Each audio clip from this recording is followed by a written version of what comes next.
22 million black victims of Americanism are waking up, and they're gaining a new political consciousness, becoming politically mature.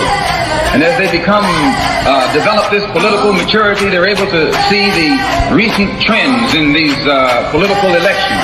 Any minority that has a block of votes that stick together is in a strategic position. Either way you go, that's who gets it. You're in a position to determine who go to the White House and who stay in the doghouse. You're the one who has that power. You and I have never seen democracy. All we've seen is hypocrisy.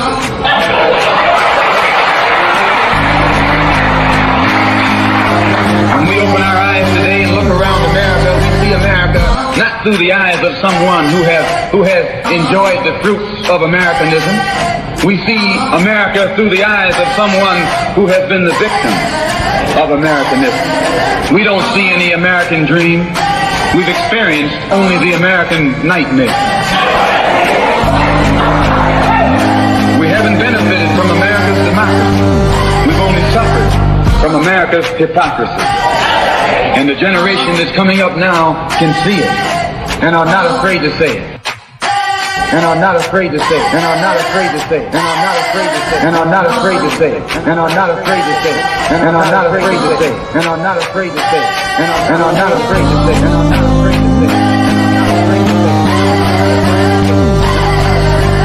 And are not afraid to say it. And are not afraid to say it. Welcome, welcome, welcome. You are tuned into another episode of Black Westchester Presents the People Before Politics radio show, episode 389. Today we will be talking about the importance of the black vote. We will be talking about the importance of the upcoming election, the importance of getting out, get up, get out and vote. I'm not going to tell you who you should vote for, but there's some very important elections and everyone needs to vote. The theme of this show, I wrote an article a while back, the theme of this show, with a lot of people feeling certain kind of ways, and I'm going to be talking about this throughout the show. A vote is not a Valentine. You are not confessing your love for a candidate. It's a chess move for the world you want to live in. You know, we complain about this candidate and that candidate. There is no perfect candidate. There is no perfect elected official that is in office. There is not going to be a candidate that you like everything about, but it's important that you vote for the person that you think will do the best job. It's very, very important. We have local races. We have the county executive race here in Westchester. We have the county executive races next year. We have a congressional race here, 2 congressional seats in CD 16, which is a portion of the Bronx and Lower Westchester, and CD 17, which is Upper Westchester. We have the Westchester County District Attorney race. We have a chance to make history. We could have our first African-American district attorney in the county of Westchester. If you vote for him, because he's black is not just the reason to vote for. Get to know this guy, William Wagstaff, civil rights attorney, done a lot of great work, but definitely check out the debates. Check him out, but we have a chance possibly making history here. Like I said, we have the congressional races. So this is very important, but I want to stick with this theme. You're going to hear me say it. Oh, we have the presidential race. A vote is not a Valentine. You are not confessing your love for the candidate. It's a chess move for the world you want to live in. I invited several guests. Hopefully most of them are coming on. The presidents of the local NAACP chapters. I have my first guest in the house, Brother Frank. He is Bless. the president of the Yonkers NAACP. Definitely boots on the ground. And you all know I have been very critical of the silence of the NAACP, but I eventually joined the Mount Vernon branch. But I'm not here as a member of the NAACP. I'm here in my editor in chief of Black Westchester, and I'll have some of the presidents here because I think it's very important we start talking and reminding of our listeners the importance of the black vote, the importance of voting in this election.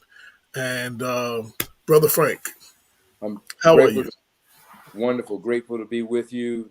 And thank you so much for inviting us. And yes, I agree with you 100%, actually 1,000%, that it's important for us to get the vote out, and we need to be talking about this early on. We truly need to be talking about this early on. And there's a lot going on that needs to be shared to make sure that uh, we're not being fooled or used. So Yes. it's extremely important for us to be mindful of that. And one of the things, my brother Damon's on vacation, so he's not here today. But one of the things we always talked about in Black Westchester is not only the importance of the black vote, but getting something for the vote. Every other group of people, Hmm. elected officials, candidates go to these groups. Yes, What is it that they want? What is it that it's going to take to get their vote? Black people, we traditionally vote Democrat and then later go and try to get something for the vote. You didn't give your vote away already. right. It's So, already gone. That's right. It's right, you've almost made it automatic, and that it should not be. right, right. It I'm should not be. definitely not a row A all the way guy. That's right. I think row A all the way has gotten some weak candidates in that should not have been in. That's right. I think you should vote for the and I'm not with a ticket either because sometimes there's one or two strong people on the ticket and there's That's one right. or two weak candidates on the ticket. I think you Absolutely. should vote. You should vote the best candidate in every race, That's right. and You that need to means be. you have to. Go ahead. That's it. You're absolutely right. You have to be conscientious in every area. You have to take everything serious, every position serious, every candidate seriously. And that's the reason why we must do our own homework, research, understand who's running, who they are, their character, and also even to make sure that we understand that when I talk about character, I also mean what is this candidate, for example, saying about another candidate? Is it accurate? If it's inaccurate, that speaks to your character. So it's important for us to be able to do that research, make sure that we're conscientious on it. And I agree with you 100%. And I do it on a regular basis. I vote, go line by line, who I believe is the best candidate or the best person for the job. Absolutely. So we have to, and we have to do our part.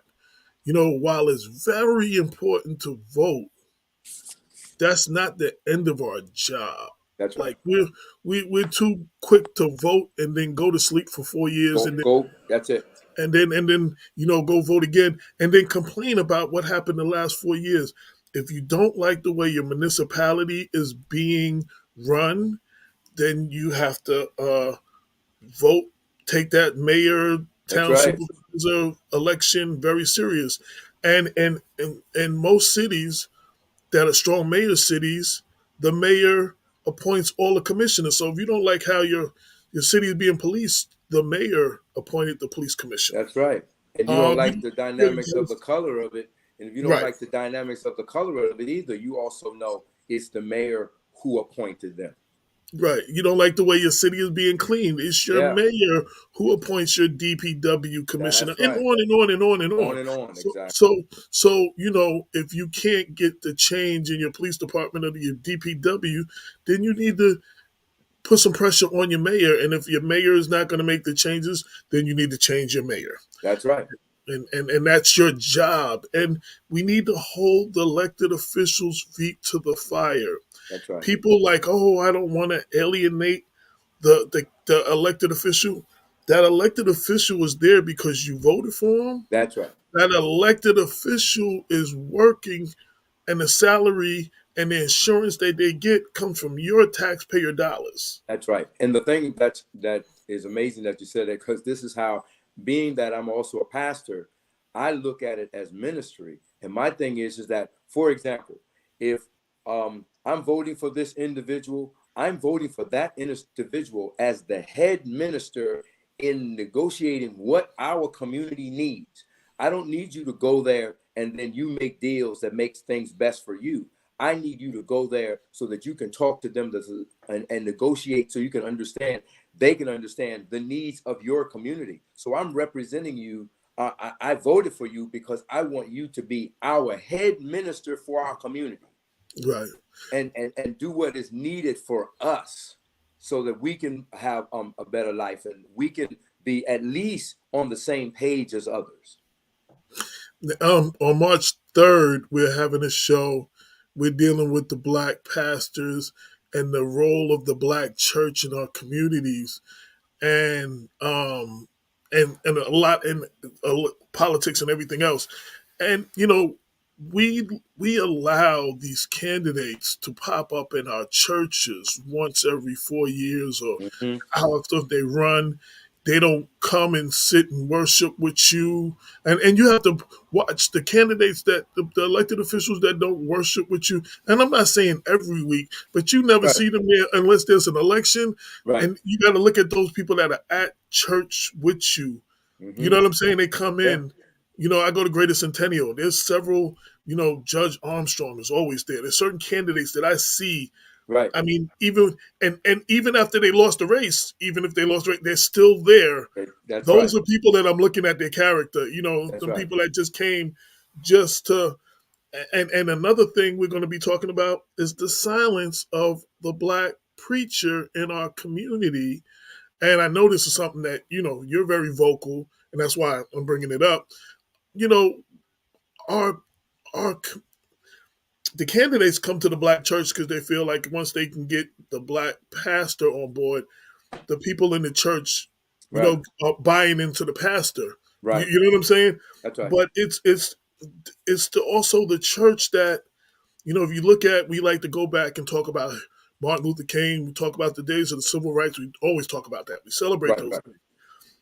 But those movements took place and began a lot of times in the church. That's right. They didn't have social media. So when they was talking about boycotting the bus, it was every black pastor getting that word out that Sunday that Yeah. nobody get on that bus that Monday. That's right. It was through the black church. You know what I'm saying? And a lot of movements have started. But now we're getting to a point, and I understand it. Some churches get funding from the government and from the county, so they're not going to speak up on that. Mm-hmm. Um, some are scared to rock the boat or whatever, and some just go along to get along. And when you look at the condition of our communities, look at the involvement of the black pastors in that community. Yeah. And then sometimes there's a coalition. There's a coalition there. The pastors that are not up and involved in the community and the things that are going on in that community outside of those four walls, you can see Mm-hmm. sometimes the condition of that community. Yeah, and it is a sad commentary, and a dangerous commentary for our people, that more of our leadership are not out there voicing and sharing in that manner. So it does bother me personally, that many times when I'm in anywhere, standing up or advocating, that I may be one or two of the only pastors there, and that's really frustrating. But the reality is that if I have to stand alone, I just have to stand alone, because someone has to be speaking up for our community and making sure that we are treated fairly. Too many times we are disenfranchised and we're silent. See, my thing is, it's one thing to be disenfranchised, but it's another thing to be disenfranchised and you remain silent. That's crazy. That just like blows my mind that you can come to me and talk to me privately about what's not happening in your community, and yet you don't stand and you don't voice it, or you'll say, Rev, will you say? Yes, of course I will say. But after I say, I need you to say. I also need, when I show up, I need all of you to show up. So I show up at a meeting and I share what our concerns are as the Black community, and I'm the only Black person there. Like the council or whoever you're standing there before, they're going like, yeah, really? Yeah, right, right. Really? Okay. Okay. All right. Let him talk. Let him finish his 3 minutes, and then let's keep going. We have to make sure that we are mindful that coming together makes a difference. That's what it did in the civil rights movement. That's what it will do today. Now, strategies may be a little bit different. We're in a different time, but still, numbers count. Absolutely. I want to. I was proud to see the AME Zion Church, some of the oldest Black church, come out. The Board of Bishops come out um, against the violence being done Yeah, in Gaza. And let me just say this, and I shouldn't have to say it every week. We absolutely, what happened October 7th by Hamas was that's right. atrocious. That's right. The innocent people that were killed in Israel is atrocious That's right. and unforgivable. But the innocent people being killed by Israel That's right. is atrocious as well. And speaking on that has people labeling you anti-Semitic or pro-Hamas. I'm not pro-Hamas, but you can have empathy for innocent people being killed on both sides. That's And right. the AME Zion Church called for a ceasefire, Ceasefire. Yeah. and I'm questioning the funding to Israel because a lot of people outside of this country are looking at us as co-defendants of what's going on because we're funding it. You know what I mean? And to speak up on that as a Black church, I'm sure it's not popular. I'm sure there'll be pushback.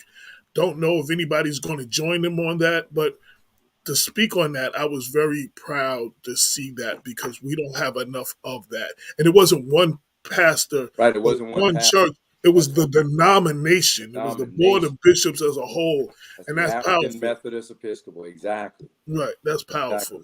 And that was powerful. And the thing about it is, and what people, people always want you to be in either corner. That's the problem. The problem is that, so if I say one thing that Hamas has done that's atrocious, then I hate Palestinians. And then, but if I say anything when it comes down to Israel and the 28,000 people that of Palestinians in combination that have died, and many of them being women and children, then now I'm against Israel. No, what we're saying is that we're against violence, we're against evil, we're against people who are dying innocently, who has nothing to do with what you're doing. You're destroying their lives and they had nothing to do with it. We're just talking about a simple thing, which actually is supposed to be biblical and we're supposed to all agree, and that is right is right and wrong is wrong. And two wrongs don't make a right. Absolutely. It just doesn't. So if I speak to it, so I speak against the violence, and then, well, whose side are you on? I'm on nobody's side. I don't want the violence. You're being cold. It was cold on October 7th, and this is cold. Period. Just tell the truth. And people don't want us to tell the truth. And that's why I was really proud of the African Methodist Episcopal church for doing that, and the leaders coming out. They're just speaking. They're not speaking against any either or. They're saying violence is violence. Innocent lives are being taken out. It is wrong. It is wrong any way you look at it. Period. Right. I mean that it was I was glad to see it. And then they ended it with, we stand with, we stand. I'm pulling it up now because I wanna quote them correctly. Mm-hmm. Mm-hmm. Um, they said, um, we stand with Jesus Christ, who's a Palestinian Jew, and that was powerful. Ah, We that's remain in solid. We remain in solidarity with Jesus Christ of Nazareth, a Palestinian Jew. and That puts ooh, perspective and on that puts what. perspective, and it really messes up folk on both ends of the spectrum, because you want to hate Palestinians and you want to hate Jews, and there it is. But you love Jesus. Right, right, right, But you and love and Jesus. and The ending the it like Palestinian Jew. right, You right, love Jesus, but you either hate the Palestinians or you hate the Jews. Come on. So it was a wonderful way in which they put that state in context to help people understand the reality, and that is evil is evil, violence is violence. right. Carnage is carnage. It doesn't matter. It's either, it doesn't matter whether we look at October 7th, absolutely no excuse, absolutely ugly. But you're going to tell me that what's going on now is not ugly? And I don't know what I was watching in the last 48 hours, but I heard the speaker say something very important. He said, by just bombing Gaza, just bombing Palestine, even if you do manage to totally get rid of Hamas, you're birthing another generation of terrorists whose families were innocently killed, That's whose right. houses were innocently bombed, whose schools were innocently bombed, who's lost a kid because the hospital was bombed. That's right. You know what I'm saying? Houses of worship are being bombed. That's And right. he even said that, Graveyards of their loved ones right, bombed. right.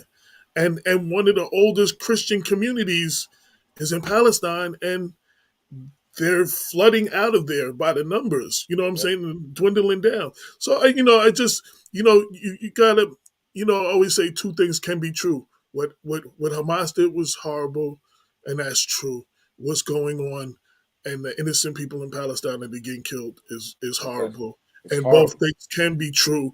And getting back to politics, we we as a people, we tend to make permanent enemies over temporary situations. Mm. So you are supporting candidate A, and I'm supporting candidate B, and you are my immortal enemy from now on. For now on. After the election is over, I have to see you in Home Depot and in the supermarket and on the line here. But sometimes you say things and do things that are just you cross a line that there's no coming back. Yeah.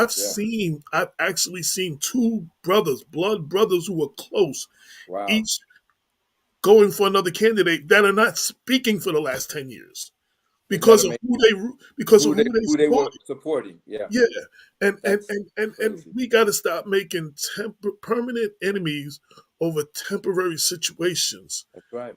The candidate wins, loses, the elected official is in office and then out of office, and you're still not speaking to your Still not family speaking to each member other. That's or your crazy. friend. Yeah, and Yeah, it's amazing. That's absolutely amazing. I mean, to your point, it really is crazy for us to allow that temporary situation to destroy our relationship, our permanent relationship. One of the things that I've always kept, and my wife does as well, and that is we are serious. Whenever we run for positions or candidacy or anything of that sort, we make sure that it's about the issues. We do it all the time. People do attack your character, do all of those things. They do all of that. And guess what? The reality is this is what I'm concerned about. And I can say pointedly that I have had, as well as my wife, she has had candidates after we run and we lost. We've had candidates who have won who said, who have called us and talked to us and said, guess what? I really appreciate you guys because you didn't attack us personally. You didn't attack our family. You didn't attack those things that deal with our character, because the reality is it wasn't supposed to be about that. And that's why when it's all over, we rarely have enemies. That's because you do it the right way. It's not about the person personally. It's about their perspective of how this government or how this community is going to go forward in the best way forward for our constituents. And then after that, when it's all done, then guess what? Actually, if you won, I'm one of your constituents. So really, I shouldn't be calling you names and calling you out of character and all of those things. And then you win and you go like, this is the main dude that talked about my family. Right. No, right. Do it the right way. Politics, I tell people all the time, and they don't like it. But I say the best politician was Jesus. I tell people all the time, he was just honest. This is what we need. This is what the community needs. This is what I'm standing for, and that's it. None personal. You're right. You're wrong. Nothing personal. And that's, the more we do that, the better off we'll be in our communities as well, and with our politicians, because that's the reason why over and over again, after the election is over and you've won, you've gained that position, all of a sudden now you're talking about deals. You're talking about, you're having these closed door meetings and all that. Why? Because you talked about foolishness that you shouldn't have been talking about in the first place. You needed to be concerned about your community. And if we go back to even with Israel and Palestine, and we talk about what's going on over there. The reality is that you all live there. It means you got to live together. Can we figure it out? That's what this is really about. Figure it out. Make the two states. Make sure that everybody knows what. Come on, let's do something. And you have leadership that don't want to do that. So in other words, I don't want two states. What I want to do is you guys get out of here. Where they gonna go? I mean, you know what? And to interrupt you, I got in trouble. Well, I don't know why I got in trouble, but it wasn't very popular. So I was asked my opinion somewhere, and I spoke, and I was like, "But you have to understand, they have been fighting over this land since before Jesus, but back in the day, A.D. days in the Bible, like that's it. like, and you have one group of people who say that God gave them this land, and you have another group of people that was like, "Yo, but this is where we live. Like, right. where we supposed to go? Like, where we supposed to go? And we're not leaving. We're not just giving up." And I'm sure there's more to it than that. There's way more to it. Right. But they have been fighting for this over thousands and thousands of years. Yeah. And no matter how much money we throw at the situation and what battle lines we take right now, they may be fighting over this land after we're gone, and they may still be fighting over this land. So, and that's the whole point. That's the reason why. Can someone in leadership, and I'm talking about all of their leadership, can someone in leadership have the sense enough to say, we need to agree to live together or make two states, and y'all stay on your side and we'll stay on our side? I mean, come on, you got to do something. I can't resolve it. We know that it's more complicated than that. We know that it's deeper than that, but we also know that people don't kill, and put it this way, there's very few people who kill just out of being evil. There is almost always a motive behind whatever they're doing. Even if it's misaligned, it's even if it is, exactly, it's always a reason. And we're talking about, these people are terrible. Okay, I agree with you. I'm not even disagreeing with you. But how about checking out their motive? Checking out the history of their motive. Not just yesterday, but I'm talking about go down the line. and see their motives as to why. Like you said, there's going to be children who lost their mother and father in these thousands of people who, and you're going to be upset when those children grow up to be a resistance group again. And then what are we going to do? They used to blame. We're going to call them another terrorist group. We're going to call them another terrorist group, but we don't want to look at the history as to why we got 29,000 of their people dying. And you think that they're not going to be mad? You think that they're not going to be a little upset? Come on. They used to blame Obama for the drone strikes, and they said he was creating a next generation of terrorists. Yeah, so is this right now, and Yeah, a lot of the stuff that is going on, and bringing it back home. There are people like the county exec race. I mean, the congressional CD16 race is becoming a mandate on Israel, yeah, whether that's scary. whether it should be or not. But there are people in this community in this district, congressional district 16, that feel like the words of Tupac Shakur, you got money for war, but you can't feed the poor. Like there's Right, real things going on right here. There are homeless people here. There are people unemployed and underemployed. right, There are, they gotta make life decisions at the gas pump. I'm gonna get a gallon of gas or a gallon of milk. You know what I'm saying? And it's yeah, like these are real issues that are facing your community. Senseless violence in our streets, and that's right, and and and we're talking more about what's going on there and who or right, whose supporters are supporting you. Then we're talking about what can be done, going to be done in this for this district, and that's right, and I think that's a shame because to the average person, not that they don't care, it's bad. that's, They appreciate that it's bad, that's right, but that's in another country. yeah. And there's things going on, not just here in this country, but here in this county, In here this in this county, district. that's right, You know that's what I'm right, saying? Here in my city. You know what I mean? And we're not dealing with those issues. And that's what some of the voters care about. that's You know right, what I'm saying? And they're not being spoke to. And I keep, and I said I'm going to keep sharing this. Some people don't feel either candidate. Even the presidential race, people don't feel either candidate. that's right, But a vote is not a Valentine. You are not confessing your love for a candidate.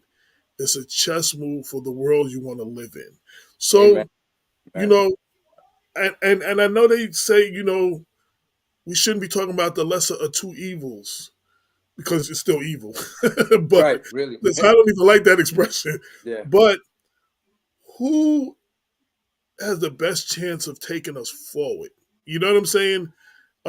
Again, no one person is going to change the world by themselves. that's right, Once you vote a candidate in, you have to support that candidate. Another thing I want to bring up, I don't know what the other guests is, but they should be coming soon. We support our candidates with our words and not our wallets. that's true, So yeah, that's true, organizations like a APAC or and since I've been talking a lot about them lately, but not specifically them because I don't want to make it a George Latimer thing. Developers and people who don't have our best interests at heart are giving these candidates that need money to run that's right, these big dollars. And I always say, whoever's giving the big dollars, when the phone rings, their calls get picked up first. that's right, Like the people are not giving you this money because you're a nice guy. They want something in return. exactly, and that's exactly what we all, and that's the whole point. I'm voting for you because there's something I need, and I'm believing that you're going to stand up for me. And here I am, the lowly voter, trying to do the best I can to get the right candidate in, and then developers or others who shoot you the money are the ones that you listen to. And that's the saddest thing about politics. It is, people hate the word corruption. They hate the word corruption. But the reality is there's much corruption in our politics. And Paper that's, play. Too much yeah. paper play. And it's sad, because what happens and what breaks persons' hearts like mine is that I'm standing up wanting this for our community, and I'm believing that you're the one that will help us, that would at least have a voice. Because like you said, it's not one person that can make a difference, but at least I know that you're going to speak up for us at the table, right? And then you get to the table and you speak nothing. You do nothing. Why? Because then we find out 4 or 5 months later, we find out, oh, so and so gave you a lump of money. That's why you're doing that. That's why you slowed down the affordable housing situation. Oh, that's why the numbers hasn't been brought up, so that we can have more people to have a chance to have a comfortable, reasonable place to live. Oh, that's what it is. I got it now. And we find it and we see it all the time. And it's But you know what? really sad. But again, we complain about it, Mm-hmm. but we have no black packs. Yep. We don't have a black pack that can fund our candidates Fund, right. so they can get into office without taking this money from other places, from people that don't have our best interests at heart. Now, those people that put their money up, they're putting their money up so they can get their best Get interests, their best. so That's they right. can get their, if they're developers, they don't want affordable housing, they want market rate housing, Right. whatever. You know what I'm saying? And we can complain, but what are we doing about it? That's Like, right. how long are we going to complain about stuff and we don't do anything about it? It gets to the point where people are like, oh, I'm just not going to vote, or, Right. um, They get to that point. That's right. right, I'm not going to vote, or my vote doesn't matter, or, you know, if you watched any of these last elections, there's been a lot of elections where candidates won by 5 and 10 votes, Yeah. And 20 and 30 right. votes. Yeah. And those, your vote does matter. Every vote did Every matter, vote counts. and it's just like we have to get more involved. We have to. I mean, I And feel it like, has to be, consistently. See, right. because you're to your point, it has to be consistently. Oh my goodness, how exciting it was to have a black candidate, for example, um, Barack Obama, and all of a sudden, all of these folk were voting. Our people were voting. I'm going, oh my goodness, and we're all excited. And it happens, and it happened twice. And we reelected him, and everything's going on. Everybody's going now. In the midst of that, we didn't ask him for nothing. We want to act like we do, but we didn't even ask him for nothing. We just, because he's glad that he's black. Come on. Right. You have to do more than that. That's number one. So that was one of my soapboxes that I stood up on, and but people don't like me to say it, but I just got to tell the truth. But at the same token, after that goes by, then after those he's elected and then reelected, and then we're going to election again, and our totals what did our numbers do? Go straight down again. So we stayed home again, which means you could have done it, but you went home. Come on. Be consistent in all of the elections. All of the elections is like your life. It's your life. It's your children's lives. It's what's going to be coming up for their future. Come on. Get out there and vote. Be a part of this. You And know. You like know. I said, do your research. You know what you just said. So the efforts of what's wrong with, I think, my generation, we benefited from the efforts of the civil rights. Our fathers and grandfathers fought for these things. Yes. So, I didn't grow up not being able to vote, or not being able to drink from any water fountain, or go to any lunch counter, or anything like that I want. So we kind of got comfortable in that. Mm-hmm. And there Mm-hmm. was more stuff to fight for. But the point is, They fought for these things that we benefited from. That's right. We some of us didn't fight, and now our kids are going through stuff because we didn't fight for it. Right. You know what I'm saying? Like Right. it's a And continuous that's the thing. whole, and that's the frustration. That's the frustration because here we are. It's just, it's even just. I mean, perfect example is the way in which we raise our children. We raise, man. I was raised when I was raised as a child. Guess what? I'm bound to respect my parents. Okay, they didn't play. Okay, they love me, but they didn't play. All right. So then we grow up and we go, well, I don't want to raise my kids the way my mom and daddy raised me because they was a little hard on us. Okay. But guess what? We don't raise our kids the way they raised us. And look at our children being less disciplined, being feeling more entitlement, all of these different things that's happening. And then guess what? Then they're not standing up. Well, I don't have to, I don't need to go vote. What do I need to do that for? I got everything long. I got my job. I'm good. And we find ourselves in that situation now, and we have to do everything we can to put fire. I talk to kids all the time, especially the ones that turn 18. I'm telling them, man, listen, I need you to be paying attention to the news. I need you to be paying attention to the candidates and the people that are running for office. I said, because it is your life. And you have to do that and we have to put fire in them one by one because now they're not getting it. Like the civil rights movement, guess what? I was 6 and 7 years old, and my mother had me in front of that television every time something was going on. She had a 6-year-old, 5-year-old, and a 4-year-old sitting in front of that television saying, you better watch this. This is the world we're living in. And she raised us that way. All right. That's the way in which we need to make sure our kids know what's going on. And we're not doing that because we're comfortable and we think it. And so since I live in my house, this is a nice house that I live in. I've got what I'm good. I'm good. I'm good. And so we're concerned about our own kingdoms and not understanding that we all want to live a better life. In 2016, when the race for mayor in Mount Vernon, I was responsible for collectively with others registering like 208 or 203, I forget the number, new voters, mostly between the age of 18 and 25. And and what I would say to them is, what things don't you like about the city? What things do you feel like your age group doesn't have, services and parks and programs and stuff? Mm-hmm, And they mm-hmm. said, and then I said, you know why?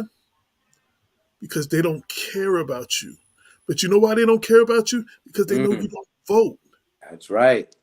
So you want to change it, register and vote. So what we did is they had the same pool that they would just the same voters that they would go to because they know they can count on them. We expanded the voter pool. There you go. And then we registered. I told a lot of people back then, a lot of felons didn't know once they were out of jail and once they were off parole. At the time, you had to be off parole or off Right, right, probation, you could vote. They would just think they were felons, they couldn't vote. And they didn't know that they could vote. Now you right. can vote even if you're on probation or parole, you can still vote. And actually, you can vote in jail. You can vote in Valhalla. You can vote in jail. So, but you have to get the word to them. And I reached these young people in a way that it made sense to them. That's right. I spoke to them. They complained about all these things they didn't have. And I was like, and you're never going to have it because you don't vote, because you don't count, because you don't That's it. vote, because they don't care about you.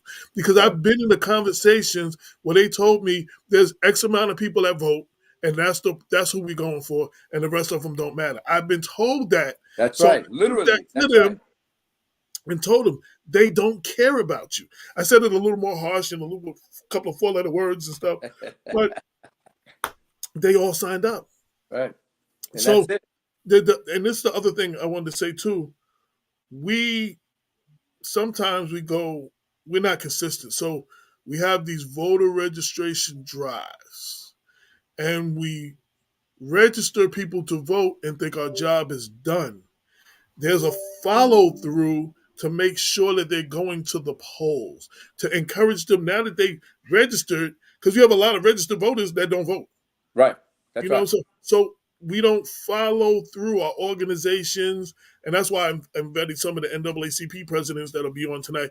Some are NAACP is one of our organizations. They'll do the voter registration, but they don't do the follow through Right. afterwards. You know, where you look back in the civil rights, they would get in caravans and in buses and vans and drive the people to the polls that couldn't get there. We don't check on, I vote and then I don't check and see if my next door neighbor voted and they're elderly and if they needed a ride to the poll. Right. Right. You know what I'm saying? We don't do that. So our turnout is low, and those who don't care about us that are in office, they benefit off of a low turnout. That's right. We win in bigger turnouts. When we come out in numbers, we That's win. right.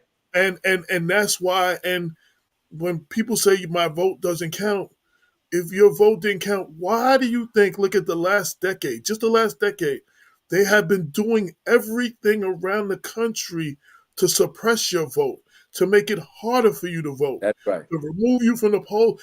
I lived in Georgia and I came back here in 2014 when Stacey Abrams ran. I personally know it was hundreds of people removed from the polls, but I personally know 28 people, two Wow. that I'm related to, who voted in every election, but they went to go to vote and they weren't on the roll. They were just removed from the roll. Just remove. Period. Removed from the roll in Georgia. Then what else they did? So then you have polling places, like my polling place is the school around the corner. I can literally walk around the corner. Right. Right. I don't have a car. So they will close that and put it over to maybe like the Fleetwood side where public transportation, there's no buses running that way. That's right. And it's a 3-mile walk for me to get over there. Yeah. And, I might just not make it. You know what I'm Might not saying? make it. And, Yeah. and they've been doing this and then, in the last election, making efforts to overturn people's votes and throw people's votes out. If your vote didn't count, they wouldn't be working so hard. See, that's the right. thing, and we don't understand. They're not coming to us saying our way is better and this is why you should vote for us. They just trying to take away your vote so they can win. Period. Yeah. Take You it know away. what I'm saying? And I have a problem with that. And we have to stand up and we have to go all out and stand up. Yeah. Bringing my next guest, Greenberg White Plains, President Janice Griffin. How are you? Hi there. How are you? We're sitting here talking about the importance of the black vote, the importance of getting out and vote, the importance of these upcoming elections. I know, you know what? I really hate to hear every election to vote like your life depends on it because this is the most important election of your life. But these elections are getting worse and worse, and it kind of like almost is every time. It kind of almost is. We keep telling the same. We keep being in the same situation. Mm-hmm. We have to. And I wanted to, we look to, like I said, back in the civil rights days, was organizations like the NAACP. So I wanted to get some of my local presidents together to speak on this and speak and get out the message of the importance to vote. So, well, thank you. Thank you. Hi, Frank. How are you? Hello. How are you, Sister Good. Janice? Good to see you. Yeah. Well, unfortunately, we do got to vote like our lives depend on it.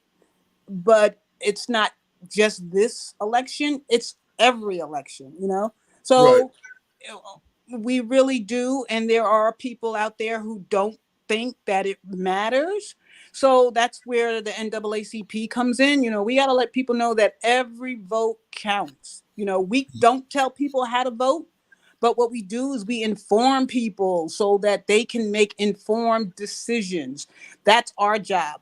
Right. We can't tell you how to vote, and we shouldn't have to tell you how to vote because everybody's different. What's important to you might not be important to the next person. So we got to at least be informed and be heard and vote.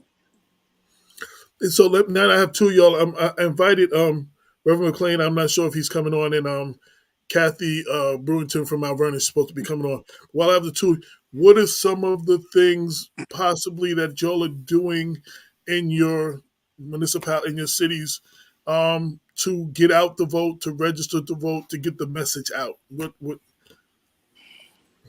Well, first of all, one of the main things is to make sure that we get the information of the candidates so that we can expose people to the information concerning all those who are running for different positions, and make sure that they understand that primaries are important as well as the general election. Well, in some of these cities, like Mount Vernon, the primary is the election. Yeah, You pretty know, what I mean, much. like, with it being so heavily Democratic, who wins the Democratic primary ideally should be able Ideally, to ease on down to the yellow brick road down to the general election without, yeah, because there's usually not a Republican candidate for them to challenge them in most right, cases, and if there is, there's less Republicans than Democrats in this county. So right. So that that's so that, it's that is the big show, the primary. that's the big show, and that is why you try to make sure that one of the things we try to do is to make sure that at this from this moment until till time of voting, that we have candidates coming in. We have them to come in to speak to the people, Mhm. be able to answer the tough questions that people may have to share, so that they will be informed. And of course, we always do the get out to register people to vote and things of that. So we do all of those things. But my thing is, most importantly, is getting those candidates there. If you want our people to vote for you, if you want us to, then please be willing to come to meet them, hear what their concerns are, answer the questions, and be forthright about it, and be consistent. So that's one of the things that we try our best to be mindful of. Absolutely. You back with us, Janice? There you go. Yeah, I've never done this before, or this type of whatever. I never, so it's new to me, and I didn't know how to get back in. So I'm Oh, sorry. I don't know what I missed, but I know Frank was talking. So well, I was asking the question: what are y'all doing as your branch? right, Some of the right, things that you are doing, and maybe some of the things y'all might need to do that you may not be doing. That's the right. other part. Well, there's always more. We could always do more. Definitely. I didn't hear Frank's response, so I'm assuming that we're doing similar things, like Probably. voter registration drives. Yes, We always walk with voter registration applications, and do candidates forums. that's right. Um, I was at two events this weekend. I was at Calvary yesterday, and we were doing a membership drive as well as a voter registration drive. And I was at the Greenberg Library today, and we had membership applications as well as voter registration applications. So we're going to be going into Woodlands High School on the 29th with applications. So I don't know, you know, what else we could be doing. We're going to collaborate with some of the sororities, but Mm-hmm. other than that, can you help me? Can you tell No, what that's should what we we be no doing? we What else were should we doing be the doing? same thing. We're doing the Okay, same thing. all right, yeah, So everybody who knows, I've been very critical of the NAACP as a whole. The silence, the lack of when we I saw know, I didn't see presence, we but know, so I decided to stop throwing rocks from the outside and actually join or Join. invade yep, or yep, whatever you want to call it. right, So one of the things I see though is the lack of the numbers may be big, but the lack of those who are actually doing the work is very small. And as leaders of branches, how do you encourage? Because sometimes it's sometimes some of it. Sometimes I figure is leadership. In some cases, if the people don't see movement, you know what I'm saying? Why hmm should I do? Why am I involved? But even when they do see it, you see the same people over and over. What I know, let's talk about that challenge and how do you get more people involved so you have more workers so you can do more work. That's been a challenge for us. Yep. It's a challenge. I mean, we got people who are out in the community talking bad about the fact that we're not doing this and we're not doing that, but they don't want to come on board and help us. That's You right. know, they have every opportunity to come join us, help us, but they rather um, bring us down instead of helping us. They don't want to see the good in what we're doing. And we all have different styles. So I know my style is different from Mark's style, from Frank's style. Everybody has a different style. And I'm more of a low key, behind the scenes kind of person. But that doesn't mean we're not getting things done. But because I'm not walking around with a bullhorn and screaming, uh, people see don't some people don't seem to think I'm doing enough. But most of what we do happens behind the scenes. It happens in the mayor's office. It happens in the supervisor's office. It happens with meetings with the police. So you wouldn't see that. You That's know, right. you have to be at our meetings to know what's going on. So, And we, there's the frustration. right, There's the frustration right. because what happens is we're doing all of those things, And then some. and then some, and most of the time in those things that you just made mention, we're the ones doing it. We're the ones doing it. Your committees, your committee chairs that you have, the other persons who are part of the executive committee and those things, and yet who's showing up when it counts? Right. It's the few, and Very that's few. Yeah. the very frustrating. We have over 115, registered and yet we get 20, 25 maybe to come to Maybe a on a meeting. good day, depending on who's coming. Now that's a good day. I get excited if I see Right. 25. Yeah, So, exactly. and that's and so you have to and as you make the reports of what's going on and what's needed, Mhm. and you're saying these things, and yet we don't have the hands and feet to do what needs to be done. And then of course if we're a little slow on something that, for example, we might get a complaint form, Mhm. and it might be for legal redress, Mhm. right, Mhm. to handle, and your legal redress just quit because they got a job at the city, Mhm. and Mhm. the city, and they don't want to do. So Right. now I'm trying to be legal redress. Absolutely. I'm the president, but now I Right. got to be legal redress. Right. And Right. then if we Right. don't move fast enough on it, Right. then Yeah. Right. the NAACP is not doing anything. Exactly. That and Exactly. we get, so that's the frustration It's very that most frustrating. of us are going through. We're all going through it to some degree. Some branches are a little bit better than others, but for the most part, you know, 20% of us, what is that saying? 80, Eight, 20%, 80, My, 20, my, whatever, eight, my eight, eight. president told me that when I complained. 20% of us And do 80% of the work. right, Exactly. my president said that to me when I complained. But I was like, okay, we got 208 members. Y'all just told me. Why is it me, you, and somebody else? That ain't 20%. That's right. That's That's 2%. Like, 3. Yeah, like, That's exactly. yeah, 3. And that's That what ain't. that's why we're focusing now on our membership drive, because Yeah. I have a lot of members on, well, I have maybe 200 members on paper, right on but paper. some of them are older. They're not doing the work that they used to do, but they're That's right. still supporting members. They can't do what they used to do, even though they want to. And then I have another percentage of the members that have full-time jobs. They can't, Full-time jobs. right? They're full-time jobs and families. So they also can't do a lot That's right. of what is expected. Or So government jobs, and they can't speak up against the government. exactly. And then there are people, who want to be supportive, but they don't want to do the work. So Right. it's not a lot of us out there. I'm fortunate that I don't work. I'm retired. So I have a little, and I'm still able to get around. I'm mobile. So I am fortunate that I can do that.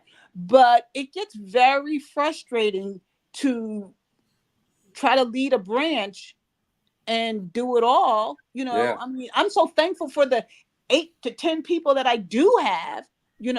I'm so thankful for them. I don't like asking them to do anything else. Yeah. It's like, Yeah. I'm not trying to lose people. I'm trying to bring people in. So I don't know what the answer is. We try to have fun events. We try to have nice events. We, bring people in. I'm always asking people to join, but I always get the same thing. Well, I don't have time. I don't have time. I'm like, well, first of all, give me what you can give me. You Yeah, know, just give be me a member, something. be That's a it. member. That's very supportive. And then come to the meetings that you can, join in where you can. But it's difficult, and Very different.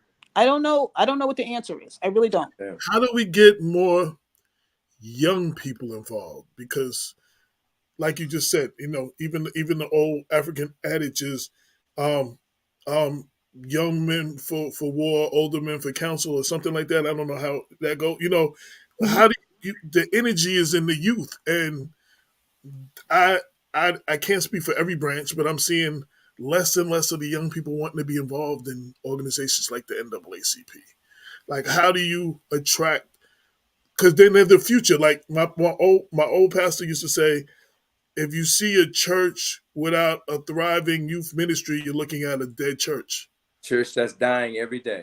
Right. So I mean, that's the same thing It's with hard. It's organizations. we're all trying to figure out how do we get more young people in. Yeah. But I think part of the problem is like young people today don't want to be tied down to rules and limitations. Like you can't bring them on and say, well, you can't endorse and you can't do this and you can't do that. And like young people, they're not going for that. I mean, Talking about rules, that's one. So I wear the hat as the editor in chief, the chief cook and bottle washer for Black Westchester. I don't have to ask permission from anybody. If I do it, absolutely. I'm either wrong or right. But if I do it, I want to do it, I do it. Hmm. So I'm the vice president. If I want to do something, I got to get the president's permission, and then they got to get the district person's permission, and then you got to bring it back to the executive committee, and you got to bring it back to the.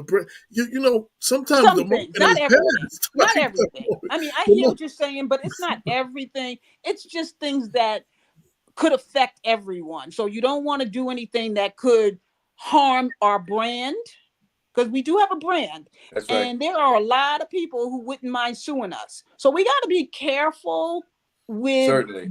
certain things because we do have a brand and we got to protect it at all costs. So when we can't just go out and just do anything we want to do, we can do a lot. We don't have to get our regional directors approval for a lot of things, but if it's going to be something that could have some real repercussions, we want to make sure. I personally would rather ask just to cover myself. Sometimes I'm told I ask too much, but I don't want no problems. No, Yeah. And see, I I don't want no ask. problems. I've gotten to the point where I ask more, as well, Forgiveness. Oh, because yeah, I Mhm. ask more because I used to be the president of the NAACP in Virginia, Mhm. and but in Virginia, your local area is your Right, baby. right. They Mhm. don't play about the They don't whether they don't have the regional the directors. regional director. They yes, and they also have state president Oh, okay. as well. They have the same thing, but the big difference is that the regional and the state presidents, those leaderships, understand that your local situation needs to be your responsibility. And when you need to stand up, you need to be able to stand up and not have to go and ask permission to do this and do that. Because guess what? The situation here is immediate. Mhm. Now I got to call the director and I got Mhm. to get permission from the president to do all of that. So when I was in Virginia, it was completely different. Mhm. Here, it's you have to go through these channels, and I do it more and more now because I just don't want to hear the barking and the complaining and what have you, Yeah. because there's been several times that I just felt like, you know what, let me resign because these folks don't want me to do the real work. And let right. me just be I honest. hear I'm being you. I hear you. transparent. I And hear you. but so what I'm trying to do now, because I'm so passionate about the work that needs to be done, I'm willing to do these things and go Mhm. through these steps, Mhm. because I see the things that's needed for my community. But Mhm. I'm telling you, it's frustrating to have when I see things. We were just talking about something that took place a couple of weeks ago at our schools, and and they wanted me to send a letter for them to look at it first before I send it to the school. My thing is, I'm right here at the school. They need to hear from me right now. Right, They right. don't And need the to thing wait. about it is, if you can't trust our judgment, That's what I'm then saying. Exactly. then there's a problem. Then we're doing something president? wrong. Why am I president? Right, Why do exactly. we have the executive? You got to be Why able do we to have the trust our executive judgment. committee? You got to be able to trust our judgment. And I'm not so sure they don't. I think it's more about the brand. In some cases, I think it might be control, and which might be that. more. Yeah, it might be control. It's a control. I see the control piece, and I Mhm. also see that you don't want us to mess up your connection piece. So let me Right. just be honest. Okay. That's how I feel that, because Okay. depending on who it might be that I'm confronting, Mhm. then let me see it first. Then Right. there's other times when they ain't even worried about seeing it. So Right. Yeah. Yeah, you're right. You're right. It could be a little bit of everything, but like Frank said, I too believe in this organization. I really, Yes. really believe in it. And Right. I don't want to see it go down. That's right. Really don't. But so for those reasons, I do what I'm supposed to do. Mhm. But I would assume that in most organizations, they have similar problems. Maybe Yeah. not exactly the same, but similar issues. Right. So and not at the same level. I mean, but right. like I said, those, because we see it in every level. And I've been in. I mean, I've been the vice president of the school board when I was in Okay. Tuckahoe. I was the vice president of that school board, and I saw those kind of things. Where the president was a little controlling. We got you. I understand that. And so we had to battle back and forth. I had to have those private meetings and say, look, we got to talk, Right. so we can make sure that we understand but the reality is that we're going to have that in all of the different organizations. But like I said, this has been really a learning curve for me, because when I was in Virginia, when things was going on in South Boston, Virginia, Halifax County, that was my responsibility. And I can see why you would be a lot more frustrated than some, because you experienced it differently. Right. So this is not all you know. It's Right. all I know, but it's not all you know. So you have a right to be a little more frustrated, because you were given liberties in Virginia that you're not given here. So I guess that would make it a lot more frustrating, because of a way it can be done better, because you've experienced it. It, and it worked. I mean, I'm to the point where I'll give you a quick example. To the point where the superintendent of schools met with me and my committee every month for us to share with them what's going on with our kids, share what we believe that needs to be. This was every single month. We had that. That was because we were able to advocate for our kids in that manner. And whenever anything happened, I got to the point where we were able to bring it straight to the superintendent. Forget the principal, because we gave him a shot. We gave him a shot. They had respect for you. They had respect for you and the organization. And we were active. We were there. But now what happens here is that because I have to ask first here, send this here, send that there. Now, I'm not saying that but the bottom line is because I'm doing that, it's taking up time. So therefore, by the time I've done all of the sending, the incident has gone 3 or 4 days, and now they think we haven't responded. And and guess what? Sometimes it's no need of responding. Yeah. Because it's done now. Yeah. Yeah. So that's the frustration that I find myself in a lot. Yeah. So I remember going to a press conference in Yonkers.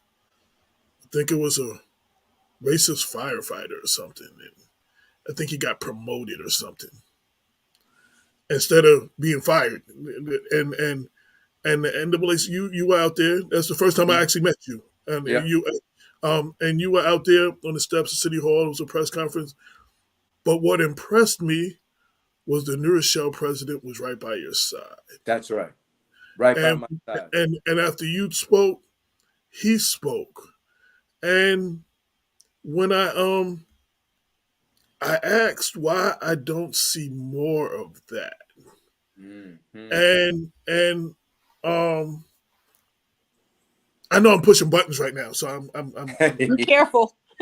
Be careful. But I'm pushing buttons with my Black Westchester hat But I do keep going into my Mount Vernon vice president hat, though. So I wanted to see more of that.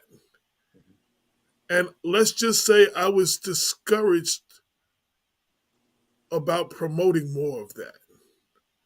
And I couldn't understand why. Yeah. That's When, that you that's know, sad, and that's sad that takes place, that you are discouraged. To my thing is, and because my thing is why aren't we being there for each other? One like of the things that I was I, told, I was yeah, told when the young man, Jarrell Garris, got killed by the New Rochelle Police Department, the New Rochelle president was in the hospital, the vice president yeah, yeah, that's right, stepped up. And I felt that all us local branches should have issued statements in support, like not stepping on their toes, in support of them. And right, when there was I was out at a couple of the press conferences and stuff like that, and the family specifically threw the media at me, Pix 11 cameras in my face. And when I saw the press conference, it said, NAACP New Rochelle. When it said my name, it said resident. And I thought it would have been so powerful right, for it to have said Mount Vernon NAACP. right. You understand what I'm saying? Like I in those got you. moments. I And then got you. I wanted to, you know, encourage more. Like, anyway, I was discouraged in making that maneuver personally. And I was not happy about that. Yeah, yeah. I feel you on that. Yeah, It is a frustrating thing, I, but it is. I found my way to work around it, as y'all both know. But yeah, yeah. Well, But what we are I so mean, much I'm the same way. stronger I have to do together. the pastor. The blessing is that I'm a pastor. Mhm. So what happens within when I am discouraged about that, I do use Reverend Frank Coleman, pastor of Messiah Baptist Church, Yonkers, New York. I'm well, still going to I speak the do same thing, but the right. point is that I know that there are times when they just don't want me to be Yonkers president NAACP. They want me to be that resident or somebody, or have the different title, so that is not connected to them. I mean, that has happened to me several times. Again, I refer back to my editor in chief, Black Westchester. I can always use that hat. You know what I'm saying? When I can't, Right. so I can always speak. Welcome to the show, Mount Vernon president Kathy Brewington. Hi, How are Kathy. you doing? Um, the basis of the show is talking about the importance of the black vote, the importance of the upcoming elections, and navigating some of the terrain that we all face. As branches of the NAACP, we was addressing some of that. So, Yes. Bless you. Bless you. Good to see you. Hi, so Mr. Coleman. Hi, Mr. Griffin. How you doing? Hi. Good, Good. Hi, How good. are you? AJ. I'm doing well, hey, thank you. so starting off, I've asked everybody to talk about the importance. I wanted to reach out to local NAACP presidents.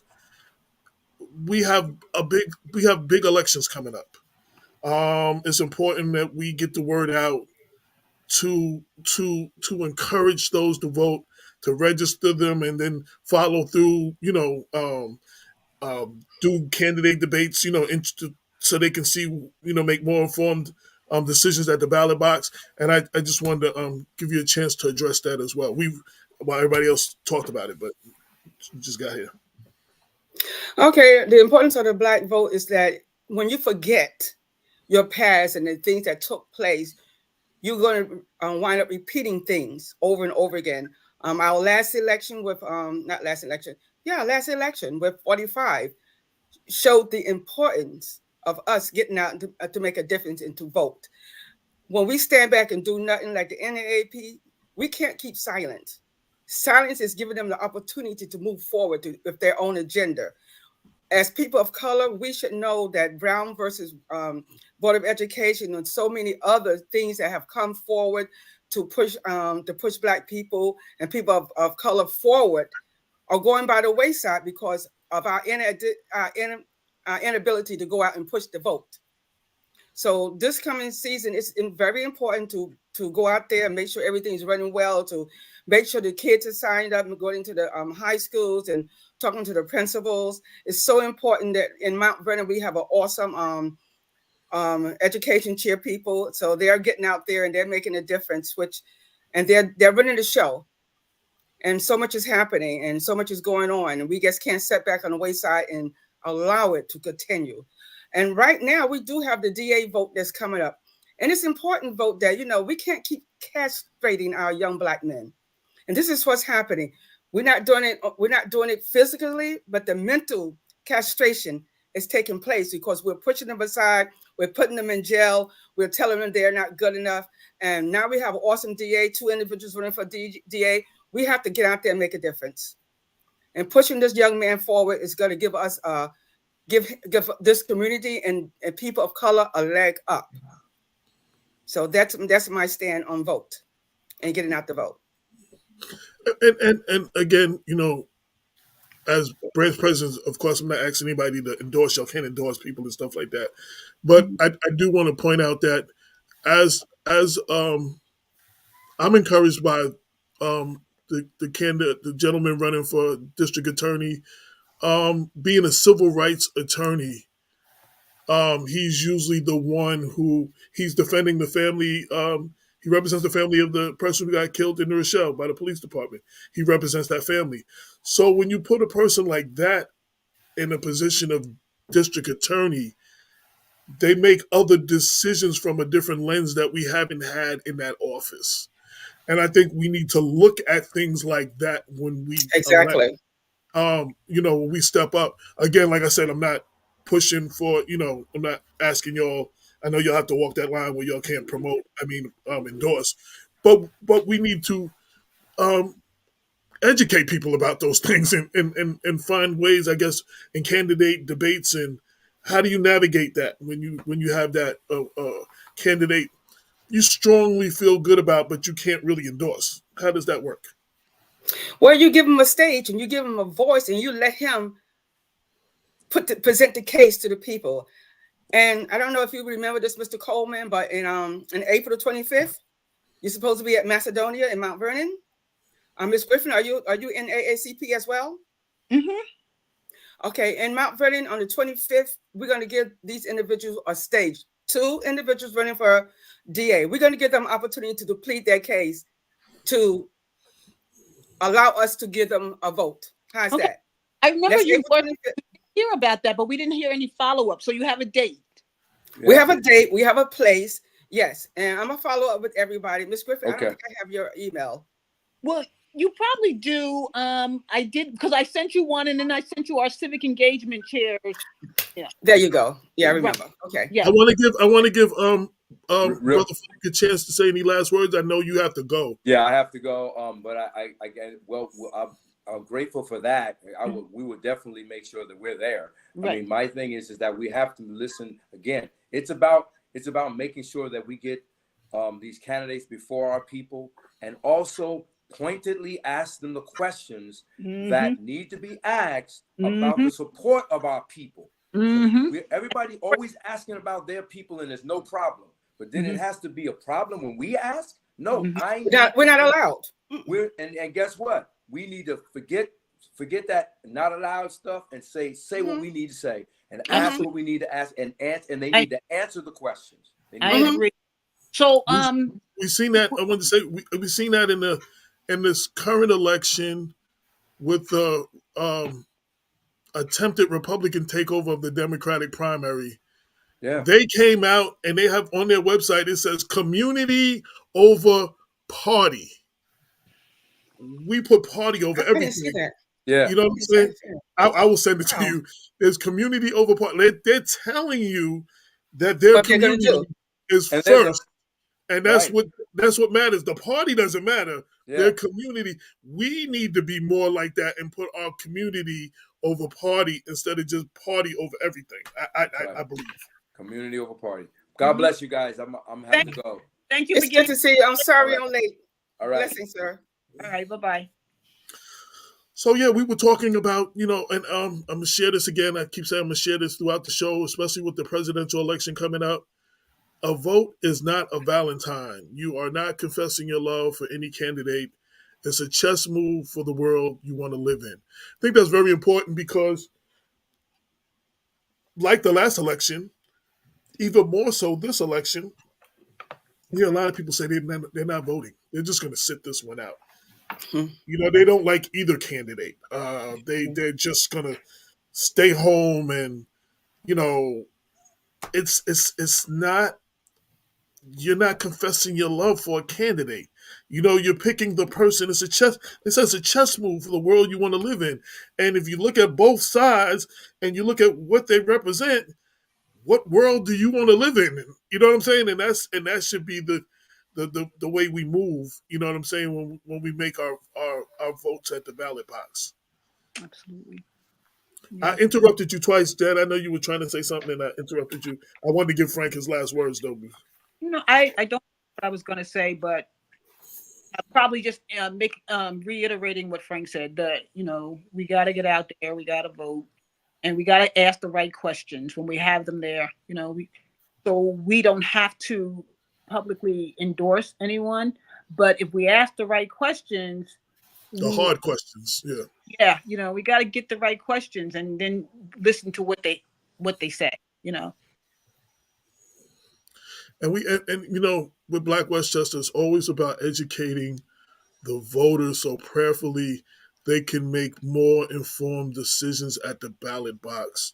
Mhm. Even though I was advocating for a brother because he's a brother and could be the first Black DA, that's not the reason to vote for him, because he's Black.